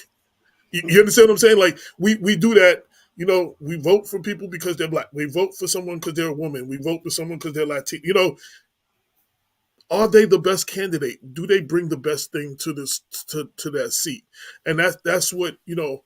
Hopefully, and then the whole row A all the way. I know I piss a lot of Democratic leaders off with that, but I'm not with that either, because I feel like there's some candidates. This ticket might be good. That might be the endorsed ticket, but at that one seat, the other ticket might have a person that's the best person for that seat, and we should vote for each position individually, not necessarily. You know what I'm saying? Just all the way down on the ticket. And I think we let sometimes weaker candidates in because of that. Sometimes because we don't judge each seat individually. Sometimes, so that's just my two That- cents. That's part of in educating the public, letting them know that you got to read the whole line. You can't just go straight across, because that's how people get in that shouldn't be in. They were endorsed by the ticket. So yeah, we got to educate people. Look at the whole ballot. Why should people come out in this next election? Why should Black people come out in this next election, and locally and national, in the presidential? Why should they come out? A lot of people not voting. A lot of people at this point feel like they're not going to vote for the president. A lot of people are just. Some people are starting to get um, burdened down with the congressional race. There's just so much going on both sides. They just don't know who. There's so much misinformation given. They don't know who to believe in. So I've heard people say they're not voting in that election either. Why Yeah, is that? Why should they come out and vote? I I can't. think that You know, I can't think of a reason why they shouldn't come out and vote. mhm. There's just there's just like no acceptable reason for not voting in any election. I mean, people lost their lives for us to have this right, and for us to sit back and say, I'm not going to vote. Hmm. yeah, I just Hmm. can't Hmm. why anybody shouldn't come out and vote. You know, There's no real valid reason why you just can't. Because there's mail ballots. You don't have to stand in the line. You could go and send me my ballot in the mail. Let me mail it back. There's no real valid reason why you should not vote. Because if you look at the Floyds of the world, if you look at all those individuals, the young man that got hung on a black pole, they called it suicide. Can you imagine that? If you look at things like that, and you look at the Justice Department setting back and doing absolutely nothing, the DA office has a big ticket, not ticket, but big plate in front of him. He can make difference. He can call for, or she can call for legislation and put in place to put people in jail. Am I right or wrong? I don't know. Yeah, I've often said, and I said it in the last race, for all those people, and I have a lot of them on the show and a lot of them that listen, that are fighting for criminal justice reform. One of the most important local elections that you can vote for criminal justice reform, and that is the district attorney of your county. Okay. That depends on how cases will be heard, how they Yes. will be prosecuted. You know, you got someone looking at things in the wrong lens and just going after people that look like us. Like Mhm. all those things matter, and that's one of the most important races as far as all this criminal justice reform and all of that. That's one of the key races that I don't think we put enough into. And I don't think we put enough into it. I think it's because we don't know enough about it. I'm just hearing a whole lot about it now because I'm out there listening, and I watched them. I watched the individuals as they spoke on the last debate they had. Not debate, the last Democratic reform they had. They had them up there and they had them speaking. Now listen to their conversation. But what they didn't say is how they voted on certain issues. And that's what I want to hear. How do you vote on certain issues? Do you look at a lens for everybody that's my color and my complexion and my children's complexion under a microscope? Or is everybody, no matter who they are, under a microscope? That's what I want to know. One of the How most do you get dangerous, that? one of the sad things, especially with our judges, and they can't, like a district attorney, like can't speak to a specific case, and they can't even say I would rule this way in a case like this, because you know what I'm saying. They're like that could be held against them later. But judges, you're not even they can't even you can't even get their opinion on how they feel on certain things, and we elect them for 10 and 12 and 14 years. You know what I'm saying? So I know district attorney they can speak on situations, but it can't speak on how they would have ruled in a particular case or anything that could be taken that way. So I mean, you have to be creative in the way you ask the questions to kind of get this information out of them. Right. But as a judge, I think you have the ability, if even though the maybe the district attorney or the prosecutors that give them 10 years, you have the ability to give them time served. You have the ability to give them a leniency as a judge, because maybe you heard something in the case that overshadowed everything else, and you felt that maybe the sentence may be too high or too costly for that individual. And you, as a judge, do you have that opportunity to say, give them probation as opposed to giving them jail time? I don't. I'm not involved. Some of them won't answer. We've interviewed in the last 10 years. We've done a lot of the Supreme Court, local judges, city court judges. A lot of them will rest on that we can't answer a question about how an opinion we would have, or they. Some of them have been bold enough to answer as much as they can, but most of them rest on their laurels. And oh no, we can't answer that. It's not illegal for us to answer that, or whatever. And So you're putting someone in for, like I said, 8, 10, 14 years, you know what I mean? Which is the next decade on how things are going to be ruled on, and you can't ask them questions and stuff. So I always find that to be a problem. I've tried every way I could to ease in and ask and be creative and try to get them something out of them, but some you can't get anything out of. But I did the reason I supported Mimi Roca in the last election. She was adamant when we were asking questions that had to do with criminal justice reform and had to do with police brutality. She answered those kind of questions. If she was elected, she would do these things. She was our former district attorney. DA. Hmm. Wouldn't answer any questions. He just he bobbed and weaved. We never got, I never knew what he stood on. So, we supported Mimi Roca in the last election because she had the answers, and I think she tried to do a decent job. So, So at the same time, they have to stand on their record. The individuals that are running for DA, what are their records? And that's for the vice presidents of the or the chairs of the justice committees to find out, Mrs. Griffin. Where were they standing? Look, follow their records. I mean, just like Congress, you can find out how they voted. You can find out how these people dealt with their particular cases. Mm-hmm. Yeah. So that's for my vice president, who's over our justice, Mr. AJ. There's things when you're sitting at that table, and you have your people, Ms. Griffin sat at that table, point blank questions. How did you stand on here? They can't answer. That tells you something about the individual. You can pull up their record. At this particular time, on this particular case, you voted this here. Why did you vote that particular way? Okay, they have to stand on their record. Guess that you and I have to stand on ours. Those are things they should ask. Those are things they should research. Those things they should look up. Mr. Vice President, okay? Yeah, I know. I've been doing it for Black Westchester all along. I'm just saying.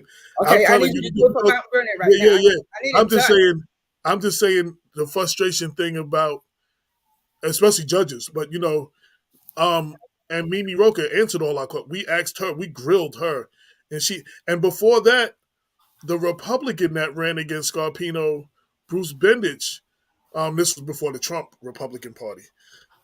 Actually, he was the best candidate as far as criminal justice reform. Wasn't enough Republicans to vote for to get him in, but he was actually a better candidate when Scarpino won that first election. But we went for him. So oh, here she goes. She's popping in and out. There you go. I thought you left us. Oh. No. I don't know if there's a connection or what, but yeah. So what more can we do to get people out to vote this year? I mean, to get them out to vote. That's the catch. And again, other than doing voter registration, but following up to make sure that they do vote, though, because sometimes we leave them after we register them. We don't follow up to see if they vote. Well, Wilbur's working. Wilbur wants us all to come up. Every branch is supposed to come up with a get out the vote action plan, and yes. we were supposed to submit it by the 20th. And I think at some point he's going to bring us all together, and we're going to talk about the things that were really good ideas, so we can share them. Because every branch came up with their own, and some branches had some ideas that were really good that he wants to share. So we're going to find out what we can do, how we can get people out. But I know one of the things that he wanted us to do was to work with our churches and have the pastors, because people, the pastors have a following, and make sure that they're announcing it in church every Sunday, and also asking if they wouldn't mind using their vans and their buses to help get people to the polls once they sign up. But he is big on getting the pastors involved. So I'm looking forward to that meeting where we're going to exchange ideas and see what works and what we can do, because this is important. It's an important election, but there's no such thing as an unimportant election. Every election is important, especially the local ones. Yes. School the local ones are the local ones are, right. Yeah, the local ones important. They have more effect in your day-to-day absolutely your day-to-day life than the presidential elections. Yeah. Absolutely. And school board elections, we just got to work with these pastors, because they have a big voice in the community, and we got to keep on doing what we do, Mm-hmm. Just keep on doing it. We have some awesome pastors in Mount Vernon that don't mind speaking up and speaking out, and even taking a stand. Our pastor in Macedonia now, he didn't just speak up on it. He stood up and he became the controller of Mount Vernon, because he saw the ineffectiveness and the behavior of so many people. We have Sean Patterson Howard, who's a minister as well, who stood up. They just didn't want her community ruined anymore. Right. And these people, they're awesome individuals. They born generations of them, generation after generation say, you know what, enough is enough. So they're standing up and making a difference, and they are making a huge sweep in the community. So give them kudos. Right. All those. And I had Frank was on for a while before y'all got on, and we were talking about that as a black pastor. He was talking about some of the stuff he was doing and some of the challenges he's facing, and because even going back, we always talk about the civil rights. It was always all the movements came from, they were announced in the church. Like I said earlier, Yes. they were that Sunday before the bus boycott, they got the word out in every black church: do not ride the bus tomorrow. And wasn't a black person on that bus. You know what I mean? That's That how was you that do was, it. that was done That's how in you the do it. and that was before social media and emails and all of those things they didn't have back then. Right. Somebody And told somebody else, yeah. they was able to do it through the churches, and we have to lean more on our black pastors. We're going to be dealing a little bit more with the black pastors next week in our communities. That's going to be the show we're going to be dealing with. Any things I haven't asked you? You want to tell us about your branch? I know, Kathy, you're new. A lot of people don't. You want to talk about the branch a little bit? A lot of people haven't met you and don't know you. So you want to talk about the things Mount Vernon is doing and what's the plans for Mount Vernon in the future, maybe? Well, the plan for Mount Vernon is that we're going to try to get out there and get into the meat of everything. We can't be on every corner because, again, we're still growing. We're still moving in the right direction. We're talking to our police commissioner. We're talking to our I'm trying to remember the board, The school board, the superintendent. The superintendent. We're talking to the city council. So we're talking to people that really matter to get back to the people in the community, because there are things that need to be done, need to be said, and things that need to be asked. That only these people, when you get in, when you try to build a bridge or connect the dots and put everybody together in one room to make a difference. Because this person could ask a question, maybe they misunderstood something on this side of the water, because our school board and our city are separate now. So if you're a taxpayer in Mount Vernon, you're paying taxes to the school board and you're paying taxes to the city. So everybody's separate, and no one touches anyone else's funds anymore, because under our former controller, the breakdown took place. So they went to the state and asked for that separation of the schools.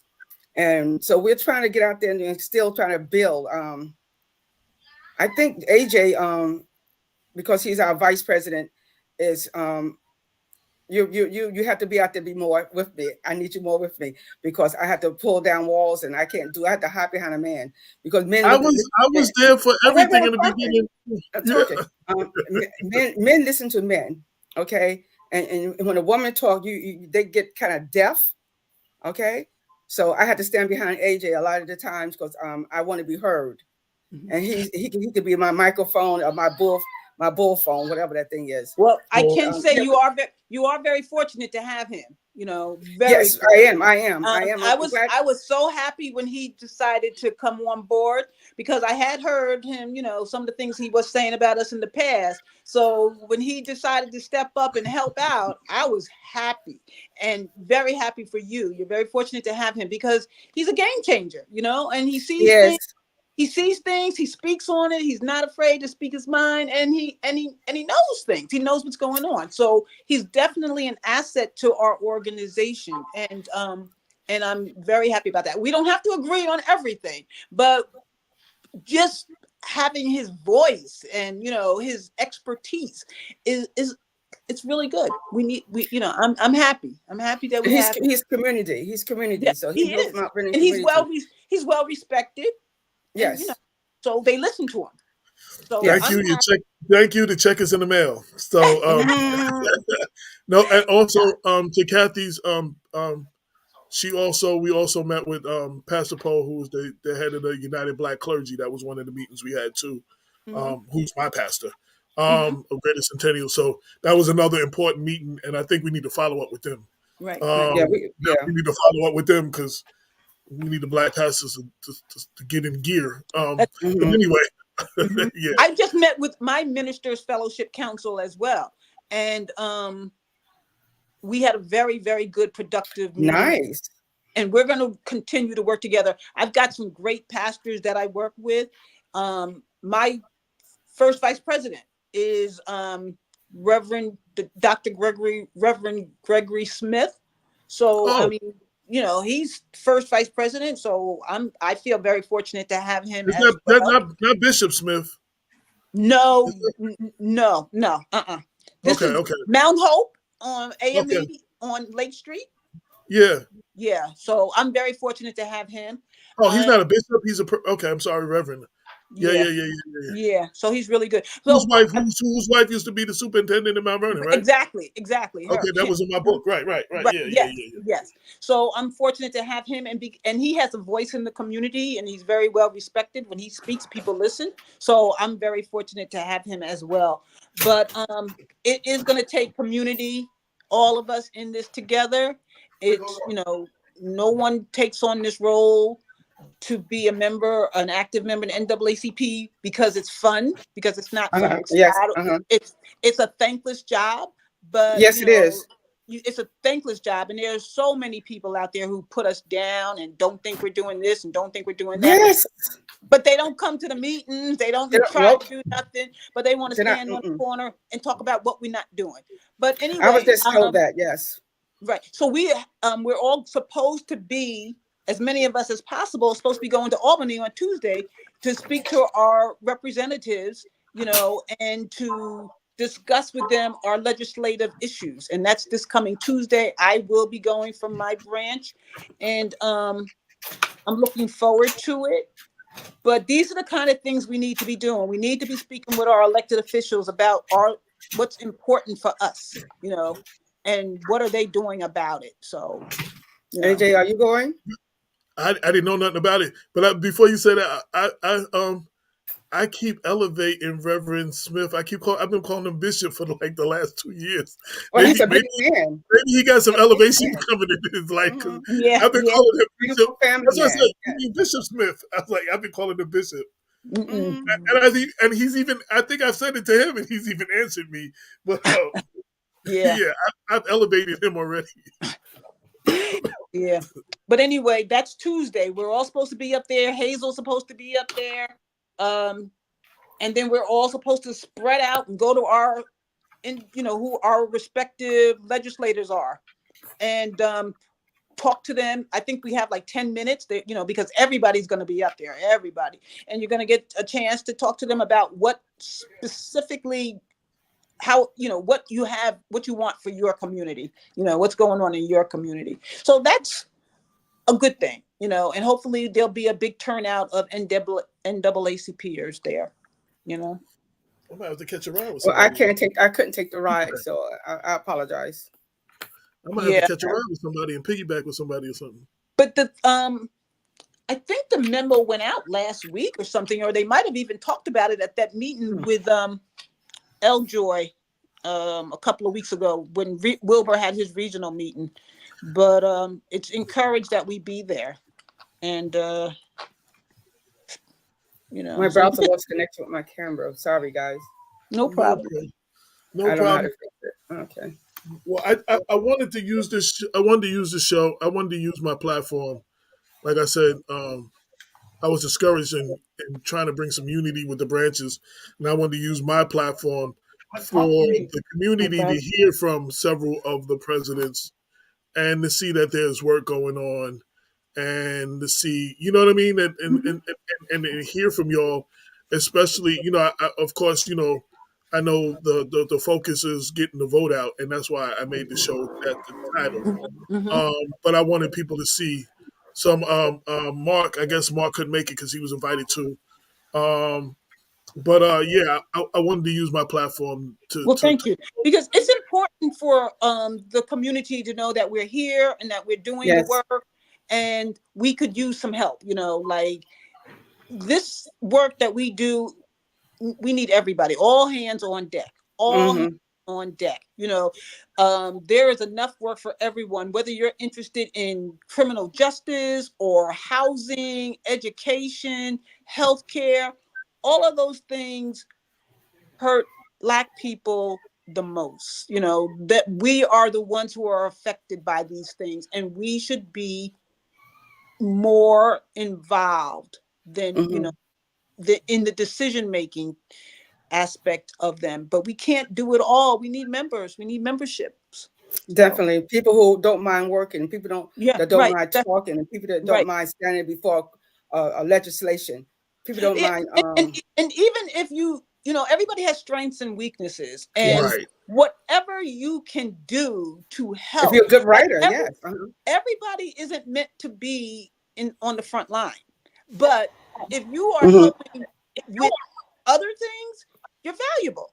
Everybody isn't mhm, cut out to be on the front line, but you give what you can, mhm, and it will be appreciated, because there's just so much that needs to be done. So much that needs to be done. We gotta get the message out. And people who complain, I always tell them, well, you can join.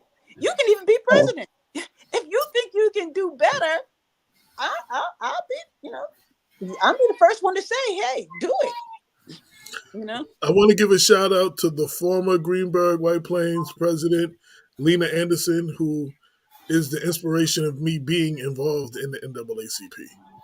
and Shout, Lena's So phenomenal. She's yeah, phenomenal. she she's she she. She's I one of give the her reasons why I didn't want to do it. She's one of the reasons why I did not want to do it, because I did not want to follow behind her. I thought, I was like, Lena was amazing. I was like, I don't want to uh-huh, follow Lena. I did not want to follow her. She was a hard act to follow, and I was like, but no. you're doing great. So Well, thank you, you have but you have your own I do place. not want to follow Lena. So Mhm, right, and she had her ways of speaking to me to let me know that I need to get mhm, more involved, and I worked with her with Greenberg, and I worked mhm, with Frank and Yonkers, and we did police community relation things and Peekskill, and you know what I mean. So it was just I shout her out because the reason I'm even involved has a lot to mhm. do with Lena. You know mhm, what I'm saying? So Oh, mhm. I was AJ, Well,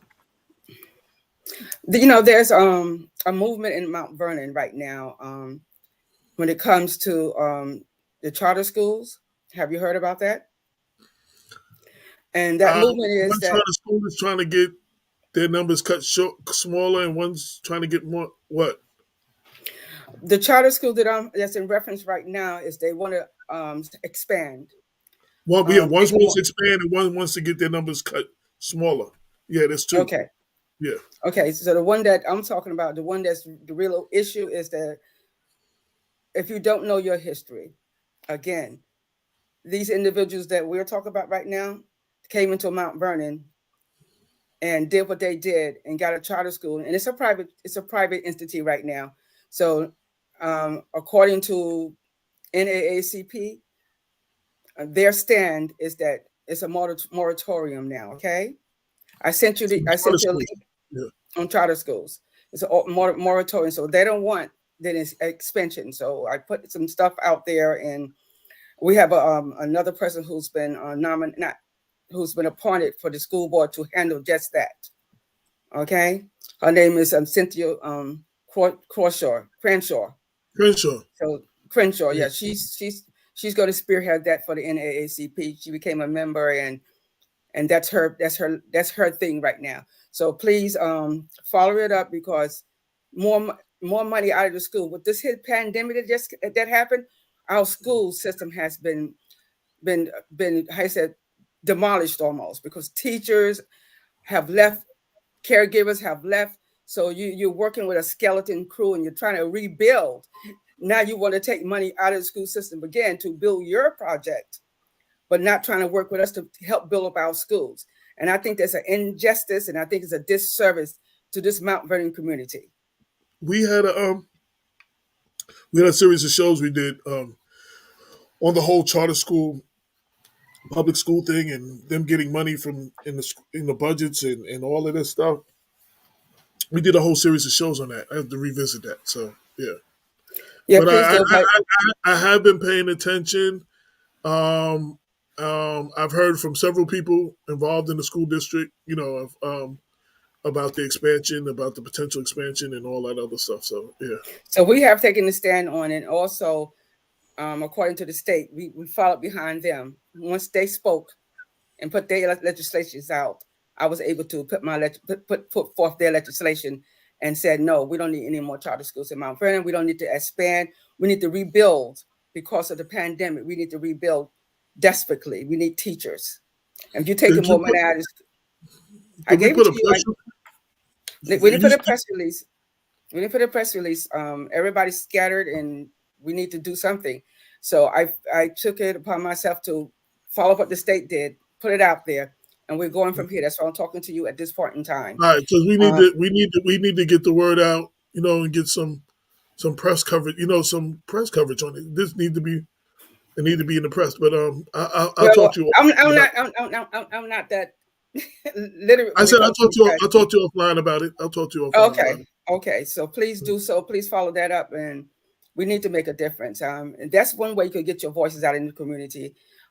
They say that you're dead and you don't do anything, and this is all I'm hearing. I'm like, we're doing, you're just not seeing because you're not a part of it. So well, like Janice said earlier before you got on, and Janice and Frank were saying, a lot of times some of the work is being done behind the scenes, so it's most of the work. A lot, yes, is being done behind the scenes, and we're not one of those organizations that is walking around the streets with bullhorns, with banners. Yes, we are doing our work at the polling sites. That's where we do our most work. In the meetings with the mayor and the town supervisor and with our New York State majority leader. These are the things that are happening that people don't know about. And they think we're not doing anything, but our communities would be a whole lot worse if we weren't here. So yes, we are doing some things. We are making we are making a difference. We are well respected, and we are doing some things. So join us, be a part of the solution and not the problem. Yes. You're welcome to join us. If you have any ideas that are that you feel would help us, bring it to the table. Share them. Exactly. We all want to do what's right and what's best for our community and for our children, especially. Yes. And if you want to help us, we are not going to say no. Please, exactly. Come by. I'm open to anybody who wants to help and make this job that we do more effective. If you have a way of making that happen, please, by all means, share it. Because I don't have all the answers. I don't. Never said I did. I like to think I do, but I don't. I know I don't. I know I don't. And I also know, so therefore, if you think you can do this work, step up, help us. We're 150 years old. We could use some new ideas. We can change the way we're doing. There are some areas we do need to change in, because you can't keep doing things the way we were doing them 115 years ago. It's not going to work. But it's not feasible. Right. You need to come on board, come, please, by all means, share. Yeah. Right now, right now we need not education. We need a housing chairperson and we need an economic chairperson. And those two things that we need, and there's nobody coming forward. Yeah. Well, you're preaching to the choir, because like I was telling AJ earlier, I got about 10 people that are doing all the work and stepping up in different areas of, because we don't have enough people. We really don't. And then and I was also telling AJ that a large percentage of our membership are elderly people who are not able to get around, and since the pandemic, don't want to come around as much.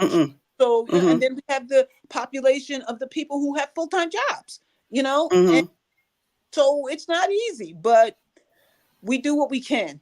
We do what we can. We do what we can, and that's okay. Yes. So for someone maybe watching, or will watch it later when it's on the website, if they hear this and they're intrigued, how do they join your branches? How do they join the NAACP? What is that process for? They could join it. They could join Mount Vernon NAACP by going on the website and going on NAACP.org, picking out Bridge 2161 and register there, and we'll get their information. They have to put if they don't put their a phone number, a contact number in there, or email in there, we're never going to reach them. we're never going to reach the people. They join, but they don't put enough information. So me as president or my secretary can go to them and say, this is the information that's out there. Um, get and give them information and give them stuff to look at. If they want to be a part of us, then they can be a part of us. But unfortunately, some people, they join, but they don't give their information because it's private. They don't want to be, they want to be a part, but how are you going to be a part if I can't give you an email or a letter or something? Right. And that's Well, a difficult task. It's difficult, but the NAACP has a website, national, state, and I'm assuming most local branches have a website. So if you want to come onto our website, the White Plains Greenberg, if you live in the White Plains Greenberg, Elmsford, Terrytown areas, you can go into WP as in White Plains, GB as in Greenberg, naacp.org.wordpress.com. Or you could just put in White Plains Greenberg NAACP. It'll bring you to our website and you can join. We have our membership application you can do there, or you can contact me. I mean, our telephone number for the branch is 523-8184, 914-523-8184 if you're interested in joining the White Plains Greenberg NAACP. We'd love to have you. And when are your monthly meetings, both of y'all? White Plains Greenberg is the fourth Monday of every month. So tomorrow is our meeting. Tomorrow night we're having a meeting. Hazel Dukes is supposed to come on our meeting tomorrow. Oh, nice. Nice. Yeah. So she's supposed to come on and say a few words. We have Mandel Holland, who is the New York State Teacher of the Year, going to say a few words. Yeah, it's going to be an interesting meeting tomorrow. So that's the fourth Monday, and Mount Vernon is when? Mount Vernon is going to be on the third Thursdays every month. This coming month, we have our Women's Day speaker, and we're starting at 7:00.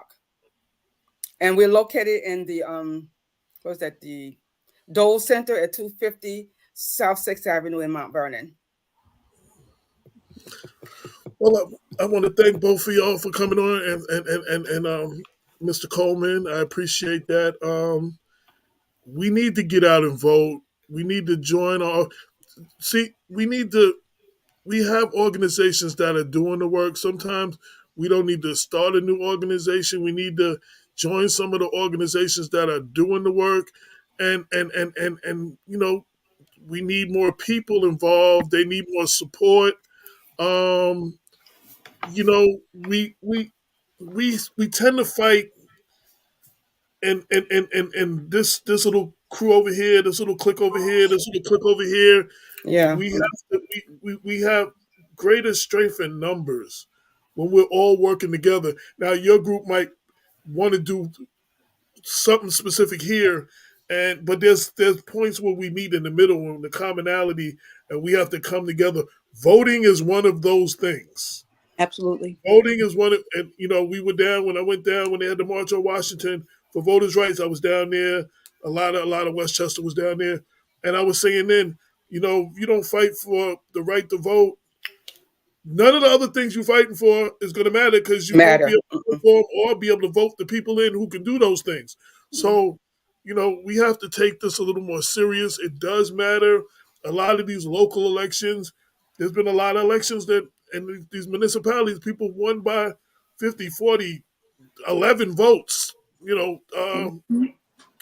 so every vote does matter. So, get up, get out, and vote. And this year we need to get out our kids because they can register at 16, so they're already pre-registered for when they turn 18. So you don't have to wait till you're 18 no more. So we can get into these high schools and start pre-registering them at 16 and 17. When they turn 18, they're ready. They boom, they can vote. You know what I'm saying? They ain't got to go look for the card or nothing and learn how to do it. So we that's something new that they started. So we need to really get that because the future is in our young people. Yes. We have to attract them. We have to appeal to them. We have to include them because we can't fight without them. Every major movement, John Lewis was was moved by Martin Luther King when he was 14 and 15, and he went on to do all those things. Yes. You know what I'm Yes. saying? It's Mhm. all these movements have been led by young people. You know what I'm Mhm. saying? And Mhm. counseled by us older people. You know what I'm saying? So Mhm. Mhm. we need the young people, but we need to make it attractive for them to come and inclusive so they can come in. And that's it, man. Thank everybody for tuning in. This has been Thank you for another having me. Thank you for having us. Thank you so much, Yes. AJ. yes, Good job. yes. Um, I know I'll see you around because you're always out there in the community. So, I was Mhm. just out there. I was just out there yesterday. At the for yeah, Sarah Bracy. Sarah Bracy. I wanted to be there, but we had something at Calvary Church. There was this month so much going on, and you just couldn't be everywhere. But Yeah, I I actually I been to heard, Greenberg the last 3 Saturdays. Actually, yeah, for some that, reason, Mm. they gonna think I like that. That's my favorite library. So Uh-huh. I've been seeing the last 3 Saturdays. I all right, spoke everyone, last have week. a nice evening. Yeah. Okay, God bless everyone. Thank you, yes, AJ, once again for having us. Blessings. All thank you right. so much. Thank you. This Mhm. has Bye. been another episode of Black Westchester presents the People Before Politics Radio Show, episode 388. 89. Until next week, Damon the Jones will be back and we will be talking about black pastors in the community, and we will be dealing with a lot of that. You want to tune in. If you're watching this on YouTube, make sure you subscribe at the bottom and you like and you share this with everybody else. Until next time, peace.